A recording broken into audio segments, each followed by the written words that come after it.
Hi friends, நான் உங்கள் decode with ரசூல். அதாவது இன்றைக்கி நம்ம இந்த காணொலியில் என்ன பார்க்குறோம் அப்படின்னாக்கா, அதாவது ஈரான் பேச்சுவார்த்தை என்ற பேச்சுக்கு இடமில்லை அப்படின்னு சொல்லிட்டு அறிவிச்சிருக்காங்க. அப்புறம் பார்த்திங்கன்னா ஜெலன்ஸ்கியும் நெதன்யாகுவும் அமெரிக்காவில் ஒரு சந்திப்பு ஒன்று செய்கிறாங்க. அது பார்த்திங்கன்னா 3ஆம் உலகப் போருக்கான ஒரு அடித்தளமாக இருக்கும் அப்படின்னு சொல்லிட்டு சொல்லப்படுறாங்க. அது சம்மந்தமாகவும் மேலும் ஏமன் ஹவுதி சவுதி இது ரெண்டுக்கும் என்ன நடந்துச்சு அப்படிங்கிறதையும் டீட்டெயில்ஸாக பார்ப்போம். சேனலை லைக் பண்ணுங்கள், ஷேர் பண்ணுங்கள், கமெண்ட்ஸ் பண்ணுங்கள், நன்றும் பெல் ஐக்கானையும் கிளிக் பண்ணிங்க, சப்ஸ்கிரைப் பண்ணுங்கள். மெயினாக அதாவது தொடர்ச்சியாக அந்த ஏமன் ஹவுதி சம்மந்தமாக பார்த்துக்கிட்டு வந்துகிட்டு இருக்கோம். இடையில பார்த்தா புரியாது, அதுக்கான லிங்க்கு டிஸ்கிரிப்ஷன் பாக்ஸில் கொடுத்துட்டு வந்துகிட்டு இருக்கோம், அதையும் பாருங்கள். அதாவது ஏற்கனவே பார்த்தீங்கன்னா சண்டை ஏற்பட்டு அவங்க தாக்குனாங்க. அதுக்கப்புறம் இவங்க வந்து அந்த அரம்கோ எண்ணெய் கிணறுகள்லாம் ஹவுதிஸ் தாக்குனாங்க இல்லையா. அதுக்கப்புறம் ஓரளவுக்கு பேச்சுவார்த்தை இதெல்லாம் நடக்கும் அப்படின்னு பார்த்தாங்க. ஆனால் பார்த்தீங்கன்னா திரும்பவும் சவுதி வந்து ஏமன் ஹவுதிஸ் இருக்கக்கூடிய பகுதிகளில் மீண்டும் வந்து வான்வழி தாக்குதலை தொடுத்ததுனால திரும்பவும் என்ன ஆயிடுச்சு அப்படின்னாக்கா, ஏமன் ஹவுதிஸ் என்ன பண்ணிட்டாங்கன்னா, அதாவது ஜிசான் பகுதிக்கு அருகே, அதாவது அராம்கோவுக்கு அருகில் இருக்கக்கூடிய ஒரு எண்ணெய் தொட்டில் அபக்கை அப்படிங்கிற ஒரு பகுதி, அதில் வந்து மிக கடுமையாக தாக்குதல் செஞ்சுருக்காங்க அப்படின்னு சொல்லிட்டு சொல்கிறாங்க. அதுவும் இல்லாமல் அந்த அராம்கோ முன்னாடி தாக்குதல் செஞ்சாங்க இல்லையா, அராம்கோ எண்ணெய் வயல்கள் மற்றும் அதை சுற்றி உள்ள ஜிசான் பகுதிகளில் உள்ள எண்ணெய் தொட்டில்கள், எண்ணெய் சுத்திகரிப்பு நிலையங்கள் மற்றும் அந்த சேகரிப்பு தொட்டில்கள் அந்த எல்லாமே வந்து தீப்பற்றி எரிஞ்சு இல்லையா. அதெல்லாம் வந்து இன்னமும் அந்த இது வந்து அணைக்க முடியாத நிலையில் தீப்பரவல் அதிகமாகிட்டு அணைக்க முடியல அப்படின்னு சொல்லிட்டு சொல்கிறாங்க. அதனுடைய சேட்டலைட் இமேஜ்லாம் வந்திருக்கு பாருங்கள். அது மட்டும் இல்லாமல் அந்த அளவுக்கான தீப்பரவல் அதிகரிச்சுட்டு இருக்கு அப்படின்னு சொல்லிட்டு சொல்லப்படுறாங்க.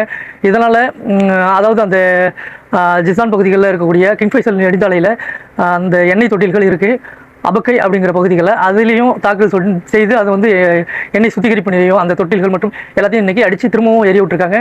அதில் பார்த்தீங்க அப்படின்னாக்கா, இது வந்து ஈராக்கிய எதிர்ப்பு குழுக்கள் செஞ்சுருக்காங்க அப்படின்னு சொல்லிட்டு சவுதி வந்து முன்வைக்கிறாங்க. அதனால் ஈராக்குக்கு இன்றைக்கி சம்மன் அனுப்பி, அதுவும் இல்லாமல் அவங்க கால் பண்ணி ஈராக்கிய அதிபர்கிட்டே நேரடியாக அது சம்மந்தமாக கண்டனம் தெரிவித்ததாகவும், மேலும் இதற்கான யார் செஞ்சாங்க, எங்கேருந்து வந்துச்சு இந்த ட்ரோன் அப்படிங்கிறது எங்களுக்கு நல்லா தெரியும், நாங்கள் எதிர்த்தாக்கல் செய்யறதுக்குள்ள நீங்களே வந்து அதை வந்து நடவடிக்கை எடுங்க அப்படின்னு சொல்லிட்டு சவுதியினுடைய மன்னர் வந்து கேட்டுக்கிட்டதாக சொல்லப்படுறாங்க. அவரும் சரி நாங்கள் நடவடிக்கை எடுக்கிறோம் அப்படின்னு இருக்காரு.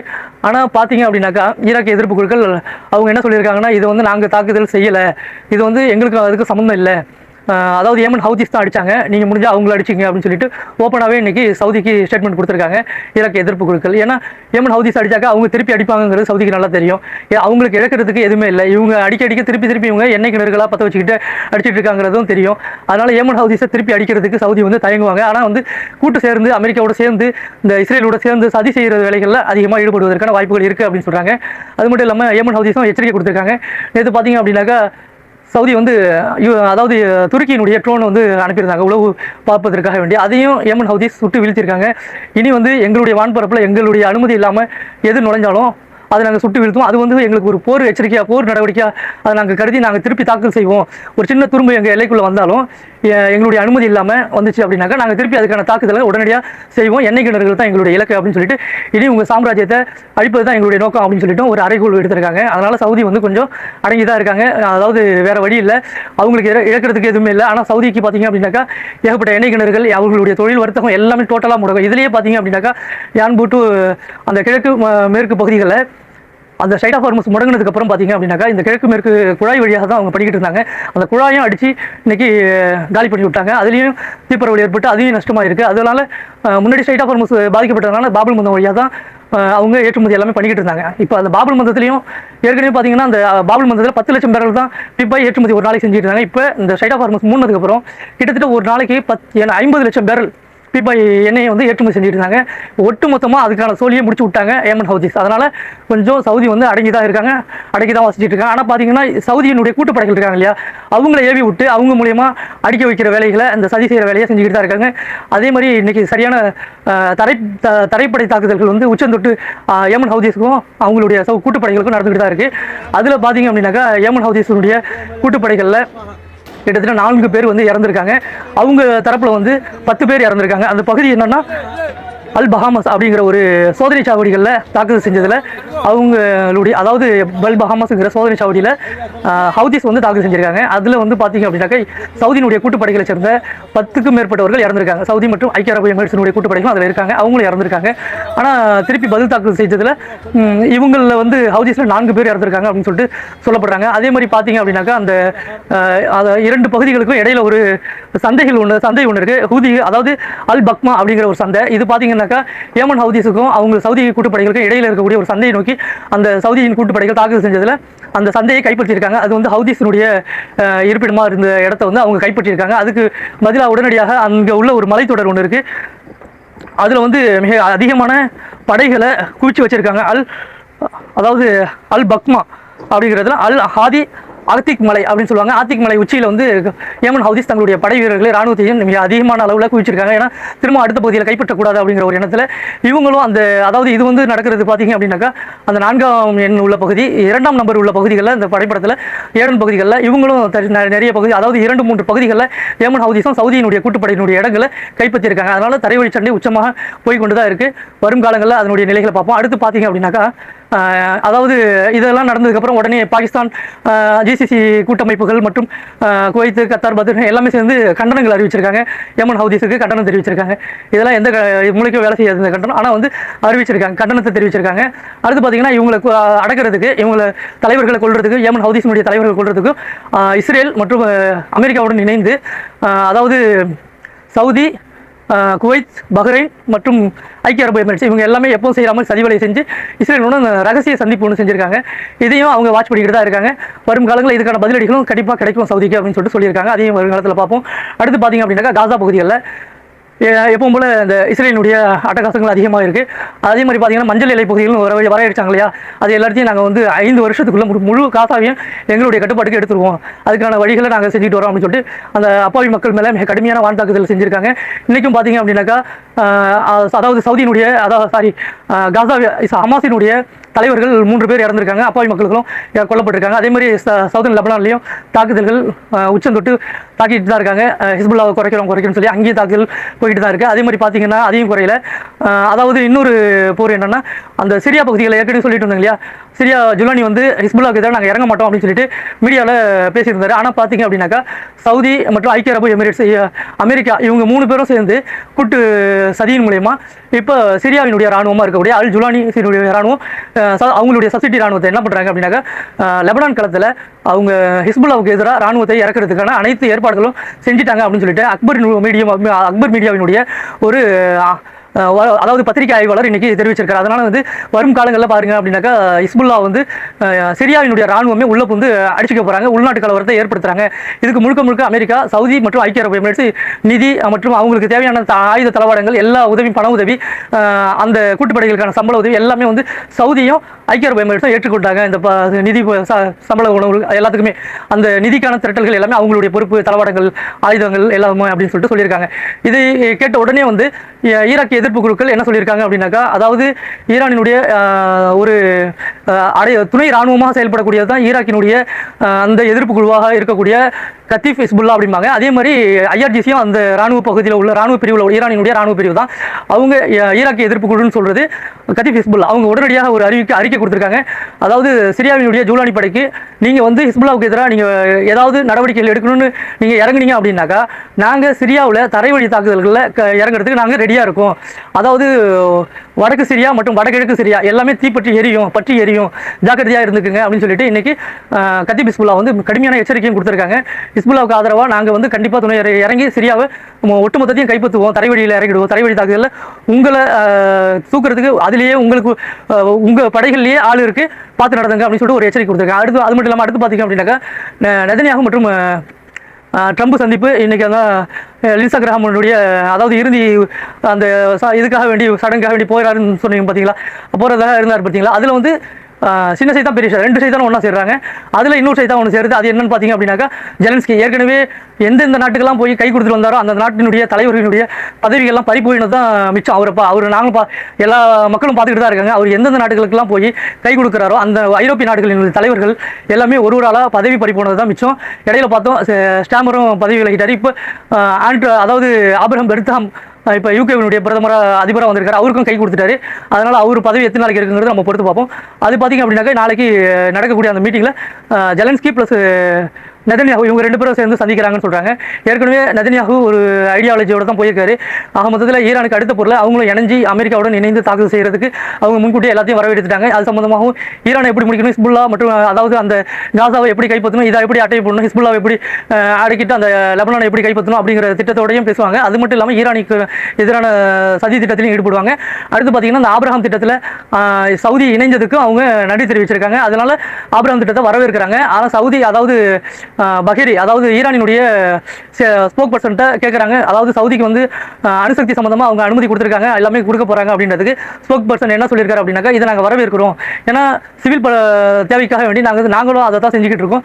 அவங்களுக்கும் தேவை இருக்கும், கண்டிப்பாக அதை செய்யலாம், பிரச்சனை இல்லை. அவங்க அணுவாத நாடாக மாறினா கூட சவுதி எங்களுக்கு எந்த ஆட்சேபனையும் கிடையாது. ஆனால் வந்து நாங்கள் சிவிலுக்காக மக்கள் பயன்பாட்டுக்காக தான் நாங்கள் பயன்படுத்துகிறோம். அதை வந்து தான் எங்கள் மேலே தவறாக சொல்லி எங்களை போர் சூழலை எடுத்து விட்டு இவ்வளோ பெரிய பிரச்சனை அணுவா இதை தயாரிக்கிறோம் அப்படின்னு சொல்லிட்டு எங்கள் மேலே வலியமாக ஒரு போராட்டம் நடத்திட்டு வராங்க அப்படின்னு சொல்லிட்டு அவர் குற்றமாக அதில் சொல்லியிருக்காரு. அதே மாதிரி பார்த்தீங்கன்னா ஜெலன்ஸ்கியும் இவரும் சந்திக்க போகிறாங்க இல்லையா. இந்த எதை பற்றி பேச போகிறாங்கன்னா, ஏற்கனவே வந்து ஜெலன்ஸ்கி வந்து ஈரானினுடைய ஒரு ஆயுத கப்பலை நாங்கள் அழிச்சிருக்கோம். இது வந்து நாங்கள் வந்து அதாவது அவங்க மேலே தாக்குதல் செய்யலை, எங்களுக்கு எதிராக செயல்பட வந்த அந்த ஆயுதங்களை தான் அழிச்சிருக்கோம் அப்படின்னு சொன்னார் இல்லையா. அதுக்கு மிக கடுமையான எதிர்ப்பும் கண்டனத்தையும் தெரிவித்தது இல்லாமல் இதுக்கான பதிலடிகளும் ஈரான் கண்டிப்பாக கொடுக்கும். எங்களுக்கு எதிராக எந்த நாடுகள் செயல்பட்டாலும் அவங்களுக்கான பதிலடி நாங்கள் கண்டிப்பாக கொடுத்தது, அதாவது கொடுக்காம இருந்தது கிடையாது. கண்டிப்பாக அதுக்கான ரிப்ளைவோ அந்தந்த நாடுகளும் வாங்கியிருக்காங்க, அவங்களுக்கு தெரியும். இதுக்கான ரிப்ளைவும் கண்டிப்பாக உண்டு. வெயிட்டிங் ஜெலன்ஸ்கி அப்படிங்கிற மாதிரி அவங்க சொல்லியிருக்காங்க. உங்களுக்கான இதுவும் தயார் நிலையில் இருக்குது அப்படின்னு சொல்லியிருக்காங்க. அதனால் பார்த்தீங்கன்னா இப்போ நெதன்யாகவும் ஜெலன்ஸ்கியும் அமெரிக்காவில் அந்த இதில் வந்து சேர்ந்து பேசுகிறாங்க. பேசுகிறதுல அதாவது இப்போ நடந்துட்டு வரக்கூடிய ரஷ்யா உக்ரைன் போரையும் ஈரான் அமெரிக்கா போரையும் இணைச்சி இது ஒட்டுமொத்த உலக போராக மாற்றுறதுக்கான என்ன செய்யணுமோ அதை வந்து திட்டமிடுறாங்க அப்படின்னு சொல்லிட்டு சொல்லப்படுறாங்க அரசியல் ஆய்வாளர்கள். எப்படின்னு பார்த்தீங்க அப்படின்னாக்கா, இப்போ ஐரோப்பிய நாடுகள் இப்போ வந்து இதில் வந்து இணைய மாட்டேன்னு சொல்லியிருக்காங்க இல்லையா. இந்த ஐரோப்பிய நாடுகளை எப்படியாவது உள்ளே கொண்டு வந்து இணைச்சி விட்டுட்டு ரஷ்யாவுக்கு எதிராக அமெரிக்காவையும் திருப்பி விட்டு, இப்போ எப்படி ஈரானுக்கு எதிராக அமெரிக்காவை இழுத்து கோத்து விட்டு நெதன்யாகு ஈஸியாக வேடிக்கை பார்க்குறாரு பார்த்தீங்களா. ஜெலன்ஸ் அவங்க பேசாமல் இந்த ஹிஸ்புல்லாவும் அந்த லெபனானையும் காசாவையும் அடிச்சுக்கிட்டு அவங்க பாட்டுக்கு இந்த அமெரிக்கா மற்றும் வெர்சஸ் ஆஃப் ஈரான் அப்படிங்கிற போரை பார்த்துக்கிட்டு வேடிக்கை பார்த்துட்டு இருக்காங்க. அது மாதிரி இப்போ அமெரிக்காவையும் ரஷ்யாவையும் அதாவது கோத்து விட்டுட்டு ஜெலன்ஸ்கி அதில் வந்து குளிர்காயணும். அதே மாதிரி ஐரோப்பாவையும் உள்ளே இழுத்து விட்டுட்டோம்னா இந்த ஈரானுக்கு எதிராக அமெரிக்கா ப்ளஸ் ஐரோப்பா அப்புறம் உக்ரைன் எல்லாம் சேர்ந்து ரஷ்யாவுக்கு எதிராகவும் போர் செய்வாங்க அப்படிங்கிற ஒரு காரணத்தை வச்சுக்கிட்டு இப்போ இந்த 2 போரையுமே இணைக்கக்கூடிய வேலைகளை இப்போ கணக்கச்சிதமாக செஞ்சுக்கிட்டு வராங்க. இது எந்த அளவுக்கு சக்ஸஸ்ஃபுல் ஆகும் அப்படிங்கிறத நம்ம பொறுத்திருந்து பார்ப்போம். ஆனால் இன்றைக்கி பார்த்தீங்க அப்படின்னாக்கா, அதாவது யூகே வந்து அவர் யூகேவும் பல்கேரியாவும் அந்த ராணுவ தளங்கள்லாம் கொடுக்குறேன்னு சொல்லியிருந்தாங்க இல்லையா. அதுக்கு ஈரானும் மிக கடுமையான எச்சரிக்கை கொடுத்துட்டாங்க. நீங்கள் நேட்டோவில் இருந்தாலும் சரி இல்லைனாலும் சரி, நாங்கள் எங்களுடைய அதாவது நீங்கள் வந்து இப்போ போர் விமானங்கள் இறக்கிட்டு இருக்கீங்க, அங்கிருந்து வந்து இன்னும் தாக்குதல் செய்யலை. சப்போஸ் தாக்குதல் பண்ணது உறுதியாயிடுச்சு, அடுத்த தாக்குதல்களில் அது பயன்படுத்தப்பட்டுடுச்சு அப்படின்னாக்கா உடனடியாக உங்களுக்கான ரிப்ளை கிடைக்கும், கடுமையான விளைவுகளை ஏற்படுத்தும். பார்த்துங்க, இந்த நேட்டோ இருக்கிறதுனால எங்களுக்கு ஒன்றும் அச்சம் கிடையாது, நாங்கள் எதுவாக இருந்தாலும் திருப்பி பதிலடி கொடுக்காம இருக்க மாட்டோம் அப்படின்னு சொல்லிட்டு உறுதியாகவே சொல்லிட்டாங்க. அதனால் வந்து ஜெர்மனி ஃப்ரான்ஸ் எல்லாத்துக்குமே ஒரு எச்சரிக்கை கொடுத்தாங்க. இப்போ பார்த்தீங்கன்னாக்கா ஜெர்மனியும் யோசனை பண்ணுறாங்க, நாங்கள் அதே மாதிரி ஃப்ரான்ஸும் இப்போ யோசனை பண்ணிட்டு என்ன பண்ணுறாங்க, ஃப்ரான்ஸ் அஃபிஷியலாக தனிப்பட்ட முறையிலேயே ஃப்ரான்ஸ் அதிபர்கிட்ட பேசிட்டாங்க. அதனால் ஃப்ரான்ஸ் அதிபர் இப்போ வந்து ஓப்பனாகவே சொல்லியிருக்காராம், இது அமெரிக்காவுக்கு திரும்பவும் எங்களுடைய ராணுவ தளங்களினுடைய பகுதிகளையோ அல்லது வான்பரப்பையும் பயன்படுத்தக்கூடாது அப்படின்னு சொல்லியிருக்காராம். அதே மாதிரி ஜெர்மனியும் இப்போ சொல்கிறதுக்கான வாய்ப்புகள் இருக்குது. இத்தாலி ஆல்ரெடி சொல்லிட்டாங்க.